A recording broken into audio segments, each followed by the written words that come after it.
ओम शांति। 24 सितंबर 2022 बाबा के महावाक्य। मीठे बच्चे, पहला निश्चय करो कि मैं आत्मा हूँ। प्रवृत्ति में रहते अपने को शिव बाबा का बच्चा और पोत्रा समझकर चलो, यही मेहनत है। प्रश्न: तुम सब पुरुषार्थी बच्चे इस एक गुह्य राज को अच्छी तरह जानते हो? उत्तर: हम जानते हैं कि अभी तक 16 कला संपूर्ण कोई भी बना नहीं है। सब पुरुषार्थ कर रहे हैं। मैं संपूर्ण बन गया हूँ, यह कहने की ताकत किसी में भी नहीं हो सकती, क्योंकि अगर संपूर्ण बन जाए तो यह शरीर ही छूट जाए। शरीर छूटे तो सूक्ष्म वतन में बैठना पड़े। मूल वतन में तो कोई जा नहीं सकता, क्योंकि जब तक ब्राइड ग्रूम न जाए तब तक ब्राइड्स कैसे जा सकेंगी। यह भी गुह्य राज है। गीत: मुखड़ा देख ले प्राणी। ओम शांति। शिव भगवान वाच। अब यह तो बच्चे समझ गए हैं कि इनका नाम शिव तो नहीं है, वह तो है निराकार शिव भगवान वाच। बच्चे समझते हैं कि निराकार तो शिव बाबा को ही कहा जाता है और कोई मनुष्य मात्र के लिए नहीं कहेंगे। निराकार पतित पावन शिव बाबा ही ज्ञान का सागर है। वह इस तन द्वारा बैठ समझाते हैं। उसे ही परमपिता परमात्मा कहते हैं। पिता को और अपनी आत्मा को समझना है। मनुष्यों को अपनी आत्मा का पता नहीं है कि आत्मा क्या चीज है। अंग्रेजी में कहा जाता है सेल्फ रियलाइजेशन। सेल्फ यानी आत्मा क्या वस्तु है। बहल कहते भी है प्रकृति के बीच में सितारा रहता है। बस सिर्फ कहने मात्र कह देते हैं। आत्मा स्टार है, निराकार है, तो उनका बाप भी तो निराकार होगा। छोटा बड़ा तो हो नहीं सकता। जैसे आत्मा है वैसे परमात्मा है। वह है सुप्रीम, सबसे ऊंच से ऊंच। पहले तो आत्मा को समझना है कि आत्मा किसकी संतान है, वह कैसे पतित से पावन बनती है, वह कैसे पुनर्जन्म लेती है। कुछ भी जानते नहीं। पहले तो यह नॉलेज चाहिए कि आत्मा क्या वस्तु है। बाप ही आकर आत्माओं को बतलाते हैं कि आत्मा स्टार मिसल है, अति सूक्ष्म है, इन आँखों से देखा नहीं जा सकता। देखने के लिए दिव्य दृष्टि चाहिए।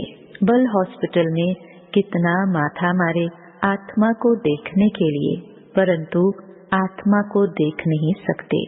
अति सूक्ष्म है।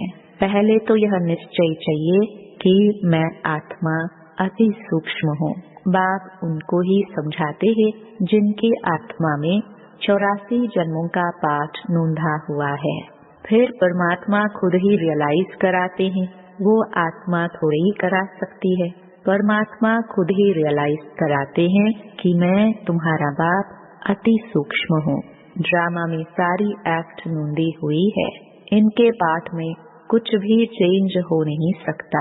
बाप कहते हैं मैं किसको बीमारी आदि से कोई ठीक करने थोड़े ही आता हूँ। यह जिस्मानी बीमारी आदि तो कर्म भोग है। तुम तो मुझे कहते ही हो पतित पावन नॉलेजफुल ज्ञान का सागर आओ, हमको आकर पावन बनाओ, राजयोग भी सिखाओ। परमात्मा को ही बुलाते हैं।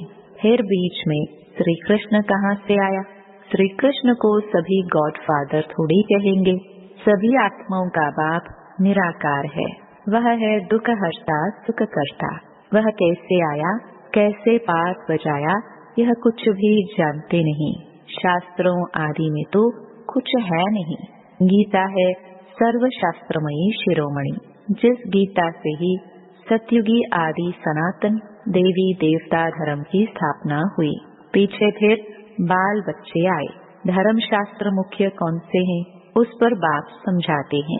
मुख्य है गीता, जिससे ब्राह्मण सूर्यवंशी चंद्रवंशी धर्म की स्थापना हुई। संगम युग है ही ब्राह्मण धर्म। तुम जानते हो बाबा हमको ज्ञान सुना रहे हैं, जिससे हम शूद्र से ब्राह्मण बनते हैं, फिर सूर्यवंशी चंद्रवंशी बनेंगे। यह तो पक्का याद कर लेना चाहिए। परमपिता परमात्मा ने ब्राह्मण देवता क्षत्रिय धर्म की स्थापना की। बाबा ने आत्मा पर भी समझाया है। कई बच्चे अपने को आत्मा समझ बाप को याद करने में मूंझते हैं। अरे तुम आत्मा हो ना, तुम्हारा बाप है शिव। जैसे आत्मा ऑर्गन बिना कुछ भी कर नहीं सकती, वैसे निराकार बाप को भी तो ऑर्गन्स चाहिए ना।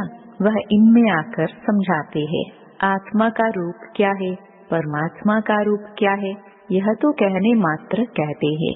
परमात्मा का रूप बिंदी है, परंतु उनमें कैसे अविनाशी पाठ नूंधा हुआ है जो कब मिटने वाला नहीं है, यह कोई नहीं जानते।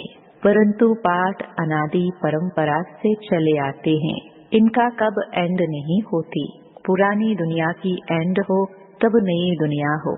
बाप ही आकर पतित दुनिया को पावन बनाते हैं।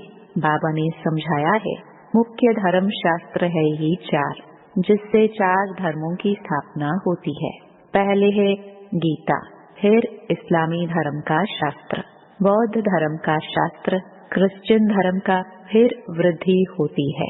यह सब गीता के पुत्र पोत्रे हो गए, इसलिए गाया जाता है श्रीमद् भगवत गीता, जो बाप ने गाई है। बाप कहते हैं न मैं मनुष्य हूँ न मैं देवता हूँ, मैं तो ऊंच ते ऊंच निराकार परमात्मा हूँ। मैं कल्प कल्प इस साधारण तन में पढ़ाने आता हूँ। तुम जानते हो कि अभी हम बरोबर ब्राह्मण बने हैं, फिर सो देवता बनेंगे।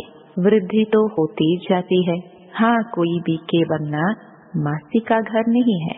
समझाया जाता है कि गृहस्थ व्यवहार में रहते अपने को शिव बाबा का बच्चा समझो। तुम शिव बाबा के पोत्रे भी हो तो बच्चे भी हो। अज्ञान काल में ऐसे नहीं कहेंगे कि मैं दादे का पोत्रा भी हूँ बच्चा भी हूँ। तुम बच्चे दादे के हो शिव वंशी।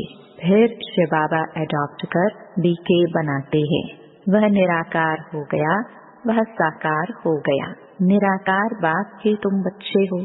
फिर कहते हैं ब्रह्मा द्वारा मैं तुमको अडॉप्ट करता हूँ, तो ब्रह्मा के बच्चे होने के कारण तुम मेरे पोत्रे हो। तुमको वर्षा शिव बाबा से मिलता है। बाकी धर्म शास्त्र उसको कहा जाता है जिससे धर्म स्थापन होता है। वेदों से कौन सा धर्म स्थापन हुआ? कुछ भी नहीं। महाभारत भी धर्म शास्त्र नहीं है, बाइबल धर्म शास्त्र है। गीता से तो देवता धर्म स्थापन हुआ। बाकी भागवत रामायण में तो दंत कथाएं लिख दी हैं, वह तो धर्म शास्त्र नहीं है। मूल बात है कि आत्मा को समझना है। वह फिर कहते हैं कि आत्मा निर्लेप है, तो उल्टा हो गया ना। वास्तव में आत्मा ही शरीर द्वारा खाती है, वासना लेती है, दुख सुख आत्मा ही फील करती है ना। महात्मा पापात्मा कहा जाता है। फिर आत्मा सो परमात्मा कह दिया तो रॉन्ग हो गया। सेंटर पर आने वाले कई बच्चों को यह भी पता नहीं है कि आत्मा क्या चीज है। तुम खुद कहते हो आत्मा स्टार है, उनमें ही सारा पाठ भरा हुआ है। आत्मा अति सूक्ष्म है, आत्मा को कब देख नहीं सकते हो। हाँ, बाबा दिव्य दृष्टि से साक्षात्कार करा सकते हैं। साक्षात्कार किया फिर गुम हो जाएगा। फिर भी तुमको बुद्धि से निश्चय तो करना पड़ेगा ना कि हम आत्मा अति सूक्ष्म है। जैसे विवेकानंद का मिसाल सुनाते हैं कि उनको ज्योति का साक्षात्कार हुआ। देखा, ज्योति उनसे निकलकर मेरे में समाई, परंतु यह तो साक्षात्कार हुआ, बाकी सामने की तो बात ही नहीं है। आत्मा का साक्षात्कार हुआ तो क्या? आत्मा तो तुम हो ही। कितनी फालतू महिमा लिख दी है। साक्षात्कार हुआ, अच्छा, उससे प्रारब्ध क्या है? कुछ भी नहीं। मिसाल तुमको चतुर्भुज का साक्षात्कार हो तो क्या तुम लक्ष्मी नारायण बन जाएंगे क्या? एम ऑब्जेक्ट का यह सिर्फ साक्षात्कार हुआ। बाप का भी क्या साक्षात्कार होगा? जैसे आत्मा स्टार है वैसे वह भी स्टार है। दिखाते हैं अर्जुन ने कहा कि हजारों सूर्य से जास्ती तेज है, हम सहन नहीं कर सकते। बस करो, बस करो। अब ऐसा तो कुछ भी है नहीं। आगे तो बहुतों को साक्षात्कार होता था, जो सुना हुआ था वह साक्षात्कार हो जाता है। समझते हैं हमारी मनोकामना पूरी हुई, परंतु इसमें तो कुछ भी फायदा नहीं है। बाप कहते हैं मैं राजयोग सिखाकर पतित से पावन बनाने आया हूँ। ऐसे नहीं मुर्दे में श्वास डाल दूंगा। बीमारी है तो जाओ डॉक्टर के पास।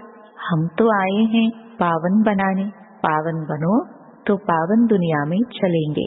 जरूर पतित दुनिया का विनाश होगा, तब तो पावन दुनिया स्थापन होगी। महाभारत लड़ाई के बाद क्या हुआ? कुछ भी रिजल्ट दिखाते नहीं है। तुम बच्चों को अभी सृष्टि के आदि मध्य अंत का राज समझाते हैं। यह नॉलेज किसकी बुद्धि में है नहीं। आत्मा का ही ज्ञान नहीं है। बाबा से आकर पूछते हैं आत्मा क्या है? बाबा को याद कैसे करें? बाबा वंडर खाते हैं। सर्विस करने वाले बच्चों में भी आत्मा परमात्मा का ज्ञान नहीं है तो औरों को क्या सुनाते होंगे? हाँ, मुरली सुनाते रहते हैं। टीचर्स भी नंबरवार होती है, इसलिए मुख्य जो ब्राह्मणियां हैं उनको मुकर्रर किया जाता है कि क्लास में चक्कर लगाए, एक एक से पूछे कि आत्मा का रूप क्या है, परमात्मा का रूप क्या है। सुपरवाइज करनी चाहिए। जब तक अपने को आत्मा समझ बाप को याद न करे तो विकर्म विनाश भी हो न सके। मनुष्य बिल्कुल पत्थर बुद्धि है, उन्हें पारस बुद्धि बनाने में मेहनत लगती है। दिलवाड़ा मंदिर में देखो, आदि देव का काला छत्र है, फिर ऊपर में स्वर्ग की सीन बनाई है। मंदिर बनाने वाले तो करोड़पति हैं, जानते कुछ भी नहीं। महावीर कहते हैं परंतु अर्थ कुछ भी नहीं समझते। जगदम्बा महारानी बनती है ना। आदि देव की बेटी सरस्वती है। मंदिर तो अनेक बनाए हैं, ट्रस्टी लोग खुद भी जानते नहीं। पुजारी भी कहेंगे हम तो संभालने लिए बैठे हैं, मंदिर फलाने ने बनाया है, हम क्या जाने। मनुष्य आते हैं, माथा टेक कर चले जाते हैं। अब तुमको कितनी रोशनी मिली है। यह पढ़ाई है मनुष्य से देवता बनने की। मनुष्य गीता भवन बनाते हैं, परंतु गीता किसने रची यह किसको पता ही नहीं है। बड़े बड़े करोड़पति बड़े बड़े मंदिर बनाते हैं, जानते कुछ भी नहीं। बाप आकर सारे ड्रामा का राज तुमको समझाते हैं। अच्छा, और कुछ नहीं समझते हो तो सिर्फ शिव बाबा को याद करते रहो, यह भी अच्छा। बाप को याद करते है ना। शिव बाबा है ही आत्माओं का बाप। मरने समय शिव बाबा के सिवाय और कुछ भी याद न आए तो भी स्वर्ग में जाएंगे। कोई कम बात थोड़ी है। पहले पहले तो अपने को आत्मा निश्चय करना है। वह है फिर परमपिता परमात्मा। नाम उनका शिव है। आत्मा भी बिंदी रूप है, परमात्मा भी बिंदी है। जैसे आत्मा में 84 जन्मों का पाठ है, परमात्मा का भी पाठ है पतितों को पावन बनाने का। भक्ति में मैं सर्व की मनोकामनाएं पूर्ण करता हूँ। दिव्य दृष्टि की चाबी बाप के हाथ में है। यह भी ड्रामा में पाठ बना हुआ है। नवधा भक्ति से साक्षात्कार होना ही है। अशुद्ध कामनाएं शैतान रावण पूरी करता है। यह जो रिद्धि सिद्धि आदि सिखाते हैं वह मेरा काम नहीं है, जिससे मनुष्य किसको दुख दे दे। वह कामनाएं मैं पूरी नहीं करता हूँ। अभी सब बच्चे पुरुषार्थी हैं, 16 कला कोई बना नहीं है। जब तक विनाश हो तब तक पुरुषार्थ चलना ही है। किसकी भी ताकत नहीं जो कहे कि 16 कला संपूर्ण बन गए हैं, बन ही नहीं सकते। वह अवस्था होगी अंत में। भल कोई रात दिन उठकर बैठ जाए परंतु बन नहीं सकेगा।